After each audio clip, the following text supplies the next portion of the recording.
सौभाग्यशाली तोता। बहुत समय पहले की बात है। एक छोटे से गांव के पास एक सुंदर जंगल था। उस जंगल में तरह तरह के पक्षी और जानवर रहते थे। उन्हीं पक्षियों में एक अनोखा तोता भी रहता था, जिसका नाम चिरकू था। चिरकू को लोग सौभाग्यशाली तोता के नाम से जानते थे, क्योंकि जहां भी वह जाता, वहां कोई न कोई चमत्कार हो जाता या किसी की किस्मत बदल जाती। गांव के लोग मानते थे कि अगर चिरकू उनके घर आ जाए तो उनके जीवन में सुख और समृद्धि आ जाती है। चिरकू हमेशा खुश रहता और अपनी मधुर आवाज में गाने गाता। लोग उसे फल और अनाज खिलाते और उसकी भलाई की कामना करते थे। चिरकू भी गांव के लोगों से बहुत प्यार करता था और जहां भी जाता, खुशियां बांटता। एक दिन गांव में एक गरीब किसान, जिसका नाम रघु था, बहुत परेशान था। उसकी फसलें बर्बाद हो गई थीं और उसके पास खाने को भी कुछ नहीं था। वह दिन-रात मेहनत करता, लेकिन किस्मत उसका साथ नहीं दे रही थी। एक दिन रघु ने गांव के लोगों से चिरकू के बारे में सुना और सोचा कि शायद यह सौभाग्यशाली तोता उसकी भी मदद कर सकता है।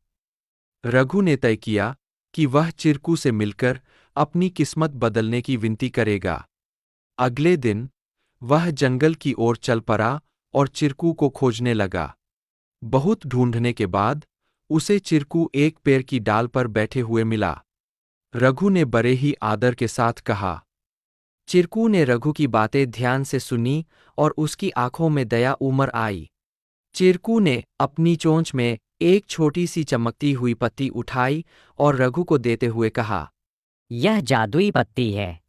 इसे अपनी जेब में रख लो और जब तुम अपने खेत में काम करने जाओ तो यह पत्ती तुम्हारी किस्मत बदल देगी।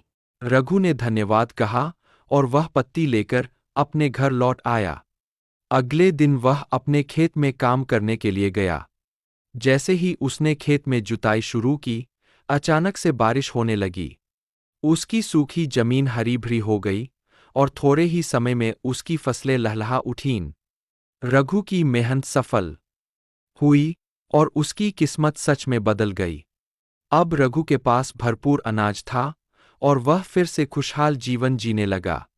उसने गांव के लोगों को चिरकू की बुद्धिमानी और उसके द्वारा दी गई जादुई पत्ती के बारे में बताया। सभी लोग चिरकू की प्रशंसा करने लगे और उसे और भी अधिक प्यार देने लगे। लेकिन चिरकू ने रघु को एक बात कही थी।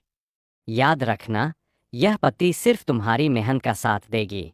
अगर तुम मेहनत करना छोड़ दोगे तो यह भी अपना जादू खो देगी। रघु ने चिरकू की बात समझ ली और कड़ी मेहनत जारी रखी। धीरे धीरे उसकी स्थिति पहले से बहुत बेहतर हो गई। वह गांव के सबसे सफल किसानों में से एक बन गया, लेकिन उसने कभी यह नहीं भूला कि उसकी सफलता में चिरकू और उसकी मेहनत का कितना बड़ा हाथ था। कहानी से सीख। इस कहानी से हमें यह सीख मिलती है कि किस्मत भी उन्हीं का साथ देती है जो खुद मेहनत करते हैं। सौभाग्य और अवसर तभी काम आते हैं जब हम अपने प्रयासों से उन्हें सही दिशा देते हैं।